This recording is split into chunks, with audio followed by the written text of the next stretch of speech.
Very good morning to you all. I'm here in the food forest. I'm finally getting the opportunity to show you guys around a little bit. We've been cleaning up and getting everything looking at least somewhat tidy for you guys. Of course, it is a food forest, so there's always going to be funny things happening, but I hope you guys enjoy, and hopefully I can explain a little bit about how the system works. So let's dive right in. Hope you enjoy.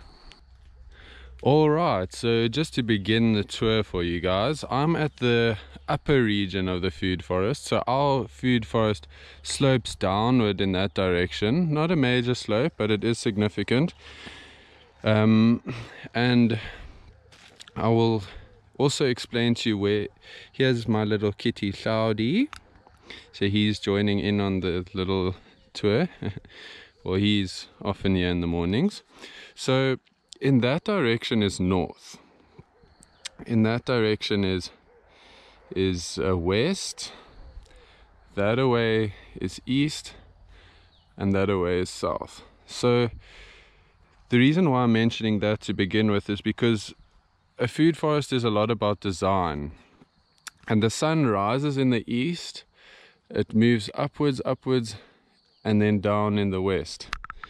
Now, because we're in the southern hemisphere, in winter the sun is going to be a bit more on the northern hemisphere. In summer it's obviously directly overhead. So one has to bear this in mind when one's designing a system, because it's going to affect the shadows and where the sun is obviously reaching the ground.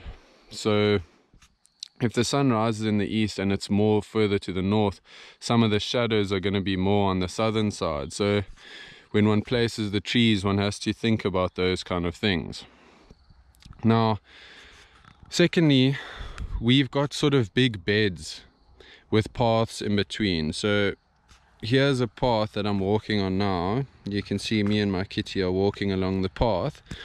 And basically these are guilds, and a guild is where plants are all planted together. It's not in isolation. You don't just have one fruit tree and then it's surrounded by grass or earth. These all contribute to a community symbiosis. So basically it has a lot to do with what's happening in the soil. So I won't go into too much detail, but basically the more roots that are in the soil, the more bacteria, healthy bacteria and fungi can exist in the soil. Because what happens is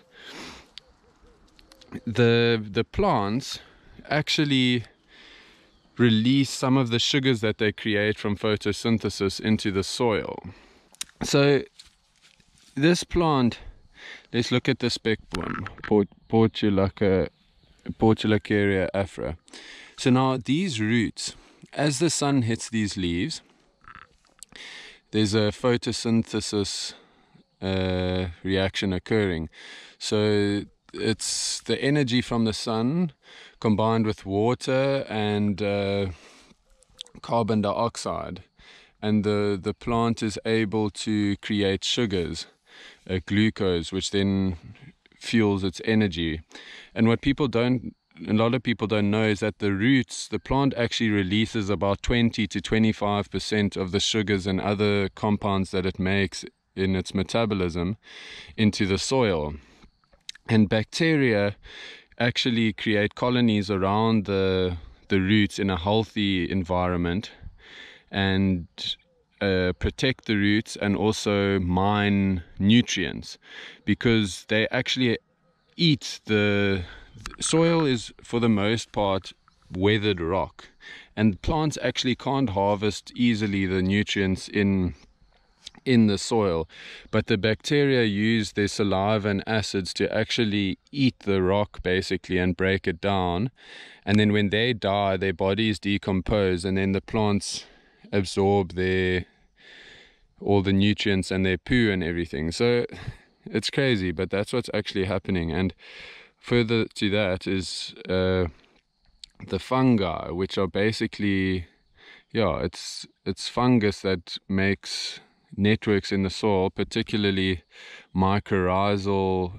fungi and mycelium, it makes huge networks of just fungal networks that are under the ground all over the place, and they can actually connect to the roots. Some of them actually, if this is a root, the fungus can actually grow inside the root and then spread out. So it's an extension of the roots, and it can fit into smaller little compartments and spread. So fungi and bacteria is what makes a food forest magical, because we've got the good topsoil, and then we've got lots of organic matter from all the leaves falling down and all the roots in the soil, and all the exudates, exudates is the sugars and the amino acids that the plants release through their roots. And so the soil is literally alive, guys. And then even when it rains, the rain falls through the atmosphere, it scrubs some of the nitrogen out the atmosphere, and it fertilizes the plant. So we don't need to use any fertilizer whatsoever. We don't even need to use organic fertilizer or anything like that. Our garden is completely unfertilized, but you can see how lush and green and everything this is. And this is after some pruning. So that's the basis of our system. The plants support and protect each other from wind. They block the sun so that the sun doesn't dry out the soil.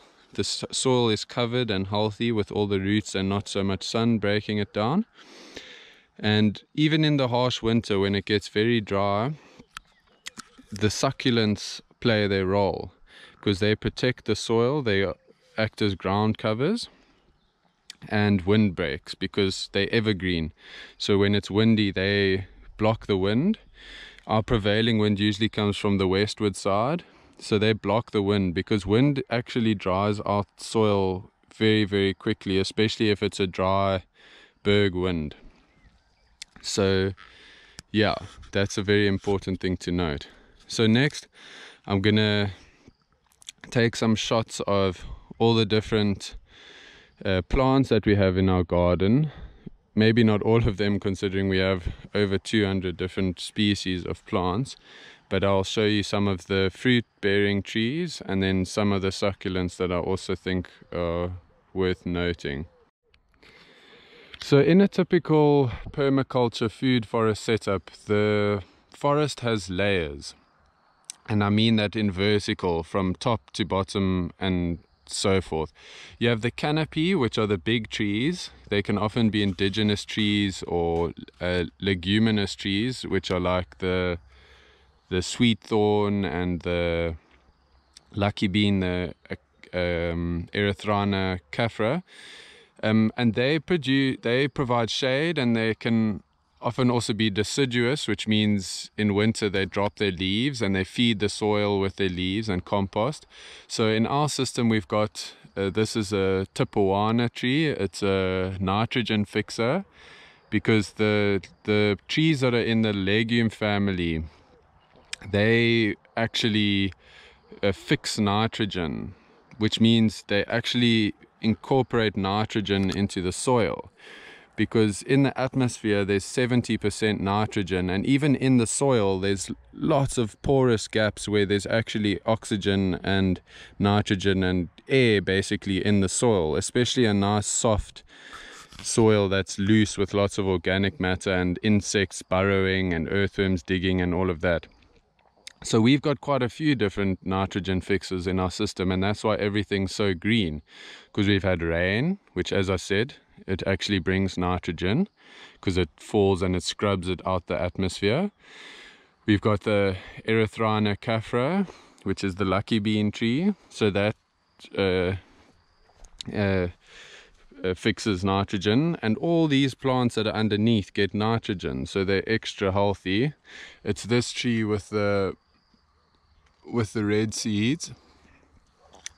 Then we've got this big fever tree, which is it used to be part of the acacia family, but now it's been moved to the Vachellia family. It's a beautiful tree with this most awesome bark on its trunk, and people often harvest it for medicinal purposes. You see them in big towns and cities and things like that.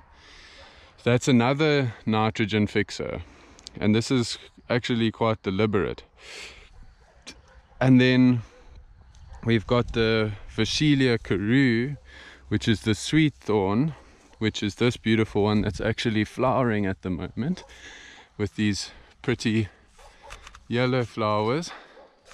Trying to get the right angle for you guys, but they make those little pom-pom shaped flowers. Here's a better look. And they also have the big white thorns that I'm sure you guys will recognize. So these also fix nitrogen, because why they fix nitrogen is because there's a particular type of bacteria that loves those trees in that family, the legume family, and they live around the roots, and they create nodules on the roots, and they basically bind the nitrogen to the roots. So yeah, and then you can see how lush and green everything is under here, because it's on the southern side, so the sun, it gets quite good shade, and then the nitrogen, and that's why stuff is richly green. So now that we've dealt with the canopy, I mean, that pecan tree could probably also be considered as part of the canopy, because they do get quite large, so it's not exactly a small fruit-bearing tree. This big pecan tree, it's not big in terms of some other pecan nuts I've seen, but anyway. So now we go into the sub-canopy, and the sub-canopy is often the fruit-bearing trees. Now, these aren't always indigenous, but we do have some indigenous fruit-bearing trees, and I'm working on getting more. But here you can see we've got a mulberry tree, and we've got several of these in the garden, probably about somewhere close to 8. Spread out throughout our garden in other sections, and they need to be managed and pruned so that they don't get too huge, because then the birds get all the fruit, and we also want to get some of the fruit, so you have to prune them, and even sometimes people bend the branches over and weigh them down with rope and bricks just to keep them down, and it won't damage the plant. They're very hardy and strong. Then we've got a fig tree here. This is a Cape fig, which makes the green figs, and there's quite a few figs on this tree. They're still softening up, and we have quite a lot of fig trees in this garden, maybe about 10 of the Cape fig, maybe a few more. And then we've also got 2 other varieties, the brown one, which is the Cape brown, and then here we've got a black one, which is southern black, a southern black fig. So figs are highly recommended. I must say they're very drought tolerant, and they grow well in many different conditions and different soil types. Mulberry also, I must say, has been incredibly fast growing for us. A next big recommendation from my side would be the peach trees, the stone fruit. It's a type of stone fruit. Like I showed you just a second ago, this is a peach that the peaches are starting to ripen, but we have several peach trees in our garden, probably also somewhere around 10. Another big recommendation from my side. And also to mention, I grew them from seed, the peach trees, and a lot of the fig trees I grew from cuttings. So one doesn't have to spend a lot of money. If you have a friend with those trees or something like that, you can get away with using cuttings if you learn how to do it properly. Now, another stone fruit that's done very well for me is the apricot trees. Apricot trees grew also from pips, and I also have about maybe 10 or so of those around the garden. So another recommendation from our side. Another canopy tree is the white stinkwood. We've used that as well, and it's got quite a modest canopy and produces good shade. Now, some of the other fruit trees we have in the system, we've got some almond trees that I've recently planted. They're in the same genus as the apricots, the prunes, the plums, the peaches. It's the Prunus genus. We've got 4 different varieties of almonds that are getting started. We've got Peerless, NE Plus Ultra, Alpha Hem, and Texan Mission. Here's the Peerless one. So they were planted recently and they're getting established, and they'll probably go, well, they will go dormant in winter and then start up again next spring. We've got a few, this is a baby olive tree that's starting. We've got the black, I think it's a Noco variety, and then there's another one down there that's the green olive variety. They are somewhat slow growing, so we'll see what happens with that. And then here we've got a lemon tree that I've just recently pruned. In our other garden up by our kitchen, we've got a much bigger lemon tree that produces for us, and an orange tree. And then a little bit further down, we'll get there a bit later, we've got a naartjie and a grapefruit tree. And then we have, probably in this forest, 3 other lemon trees that are getting started. One there, and one down this way. Some of them were grown from seed, and it is possible, so don't listen when people discourage you from growing fruit trees from seed, because it's very possible, guys, and it's free. So yeah, so here's a baby lemon tree that I grew from seed. I did grow it in a pot, and then it grew outwards from there, and then eventually I planted it out. We've got 2 different passion fruit varieties of passion fruit vines. We've got the guavadilla here, which I've grown up on a bit of a trellis. It's kind of just like two big piece of wood going along, and then 2 poles down with some wire, and it's produced very, very nicely for us.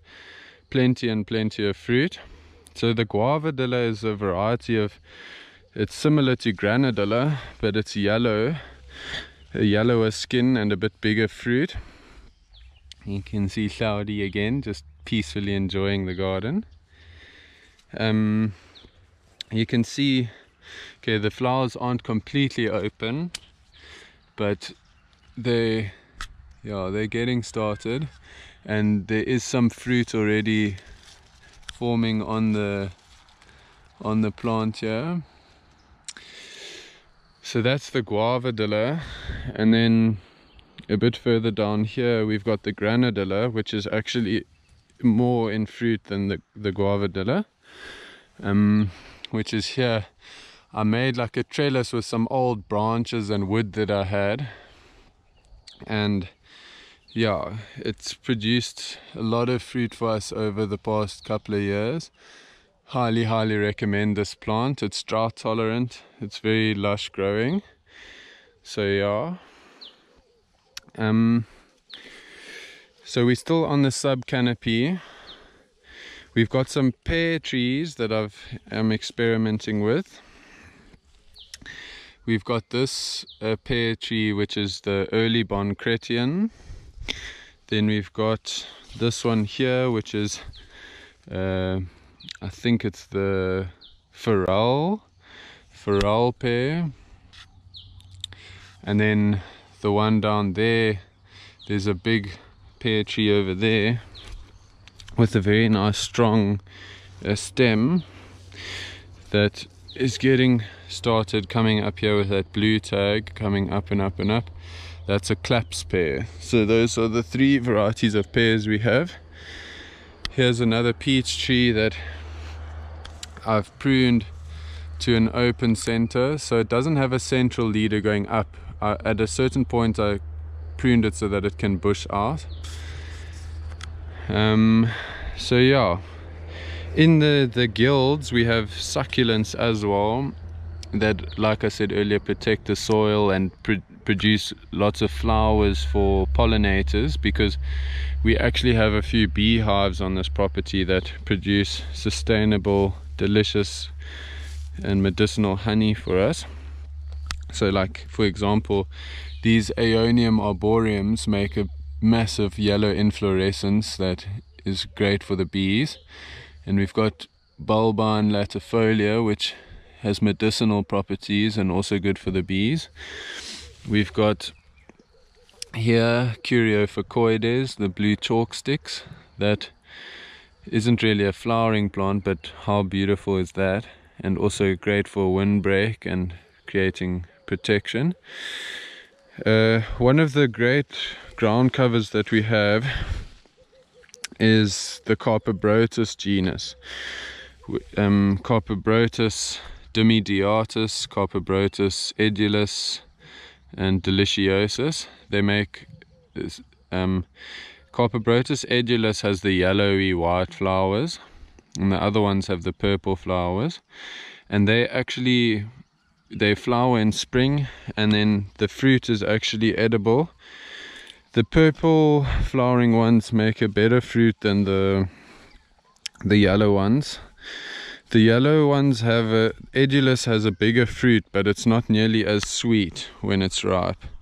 I must say the purple varieties are absolutely delicious, very good for your throat and your immune system. You can see how we've got them along this edge of this bed here, which is our windbreak, because I'll just take a step down this bank so you can see better. So this is basically, there's an embankment here with all these fever trees, and then approaching the windbreak, you can see how we've lined it with succulents and shrubs and things like that. And these Carpobrotus are the front line, so to speak, and they produce fruit that when you harvest it, when it's at the right time, it tastes a little bit actually like a Granny Smith apple. Yeah, it's a little bit sour but also sweet, very nice. I actually love them.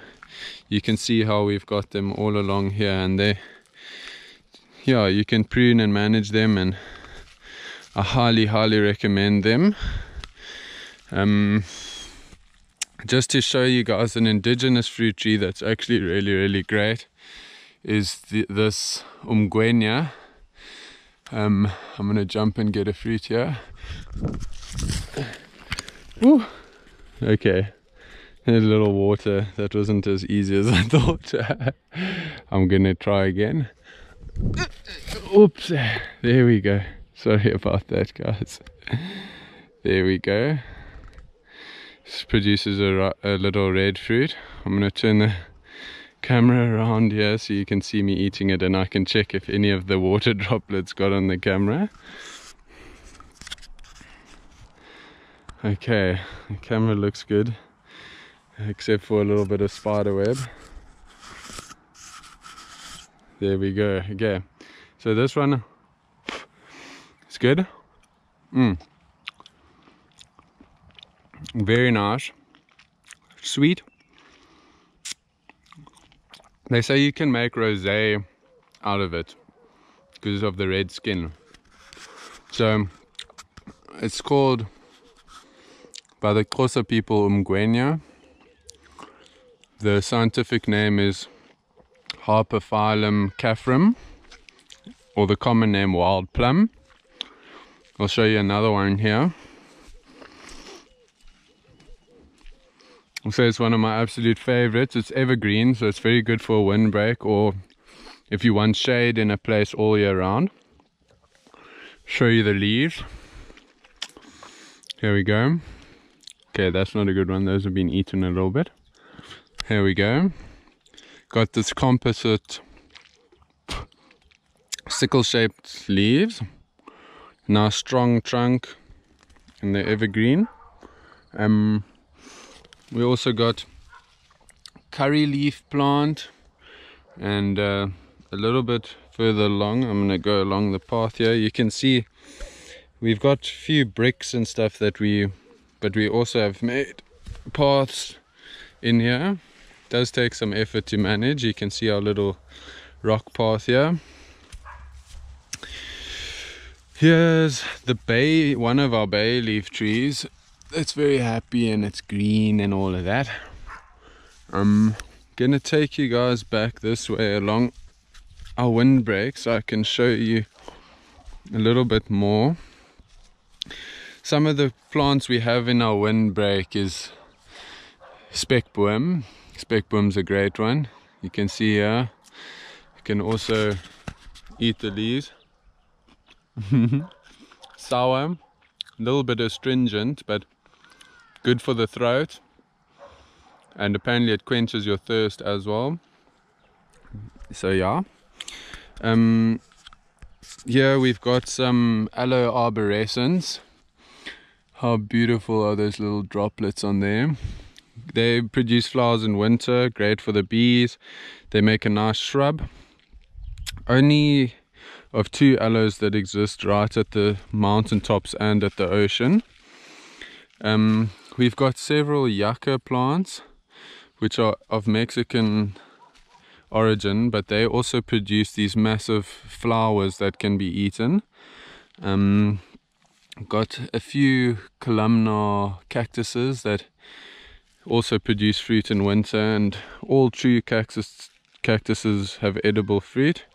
See, here's a young umgwenya tree that's coming up here that will form part of the windbreak, and there's a few spaced out. There's another one, and there's another one. So you can see there's a design element in this garden, guys. It's all trying to at least go with a plan. Here's a custard apple in there getting started. So it's all about diversity. Try different things, see what works, what doesn't. There's a pineapple. The pineapples haven't been the best for me. I don't know what I need to do better with them, but we keep trying. Yeah, sorry, the dogs are barking a little bit. Here's a gooseberry plant. The gooseberries are also very, very nice. See if I can find a ripe one. I was eating some earlier yesterday, but can't see any now. There's also lots of aromatic plants in our garden. This is a rose geranium. Absolutely beautiful. It's like nature's perfume, natural perfume. Here's another green chalk sticks plant, but this is Curiotalanoides. And we've got Crassula ovata. We've got different types of pelargoniums. This is Pelargonium inquinans, the scarlet pelargonium. We've got Lampranthus amoenas. We've got perennial basil, Coleus barbatus. Yeah, these are all part of the system, and they all play a role. We've got Aloempelus tenua, which is called the fence aloe, but it's not really an aloe. And the insects are welcome, guys. They all play a role. They're pollinators. They help to manage the system. So no need for pesticides and herbicides. We don't kill things. We create a healthy environment where things can thrive. We've got, I think this is a type of Easter lily. Beautiful, beautiful flowers. This over here is a similar looking but different thing. This is Bulbinella. I think it's Bulbinella elata. Used a lot in cosmetics. It's got a big bulb that they blend up and mix with other preparations for skin and all of that. And yeah, so you can see the system's all working together. You've got the canopy, the sub-canopy, you've got the shrubs, such as Maybe I can show you pomegranate bush. Here's a pomegranate bush that's getting established. We've also got the spineless Opuntia ficus indica, the prickly pear, spineless, which is legal to grow in South Africa. It's not classified as invasive, the spineless variety. Got some San Pedro cactuses. All of these produce fruit which can be eaten. So yeah, you see here Cotyledon orbiculata makes beautiful pink bowl-shaped flowers that the sunbirds love. Got some canna lilies here. This is a non-invasive variety, beautiful pink flowers, purple foliage, and it's a Peruvian food actually. The indigenous people in Peru would eat the bulbs. It's kind of like a starch. We've got some turmeric plants growing here. Yeah, so many different things going on here. Sansevieria plants. Other name is mother-in-law's tongue. Even the delicious monsters, the Swiss cheese plant. These also, the flower, when it makes the flower, is edible. So it's an edible landscape. We've got the comfrey plants, which is a biodynamic accumulator. Basically, it's got a deep taproot that mines minerals and stuff, and then when it's rainy it bursts into growth, and you can prune the leaves and drop them on the ground to feed the other plants. Lavender bushes, I make tea out of it, which is very, very nice. And I often mix it, like this morning I had lavender and lemon verbena tea. So yeah, that's very good. And here's a guava tree that I grew from seed, which I'm very proud about, and I actually have many more in our little nursery. I've grown in the nursery waiting to be planted is carob, lemon, Seville orange, cherry guava, normal guava, some date palms. We do have a date palm growing in here. I'm still trying to figure out where's the best place for date palms, because I know they like sun. We've got quite a lot of different dragon fruit. Here's a dragon fruit, and we have a lot planted along. We're going to be planting along our fence line at the bottom there. They also produce fruit. Here's one of the date palms. It's growing pretty well. Patience is the name of the game. Here in this bed you can see we've got a few more apricot, and you won't be able to see them, but somewhere along this place up here is a couple of beehives. They're tucked away in a natural environment. Apple trees. We've got Granny Smith. Then around the corner here we've got a Golden Delicious and a Royal Beauty. So here's the Golden Delicious. In here, Golden Delicious. We've got the Nachi tree. Over there we've got the grapefruit. We've got some asparagus plants. We've got here the Royal Beauty. This is a red one.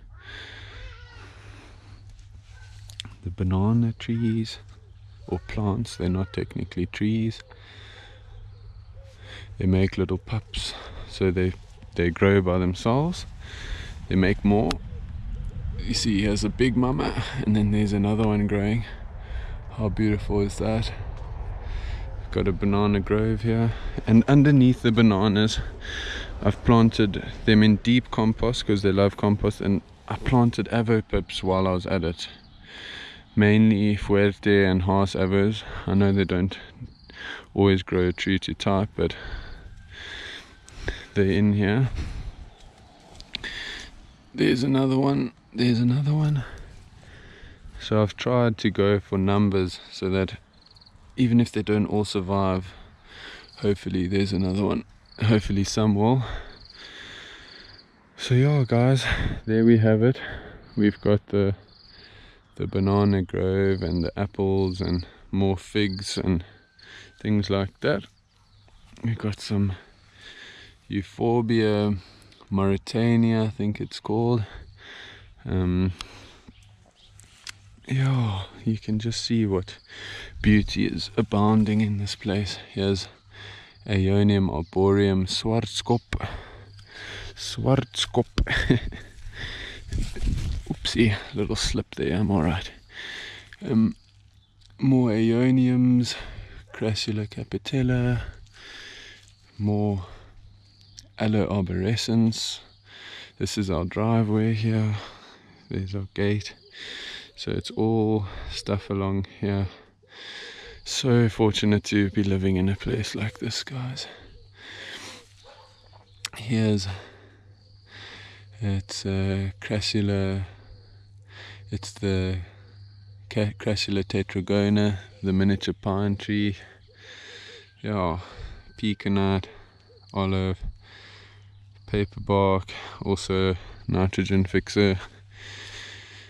We've got agave attenuata, the dolphin agave, another type of agave, the Texan mission almond, bulbine frutescens, snake flower, good for the skin and very nice flowers for the bees. We got here Orthonica pensis, the ruby necklace variety. Oh guys, we have so much, and it's all available on plantshopafrica.co.za, or at least the big majority of it.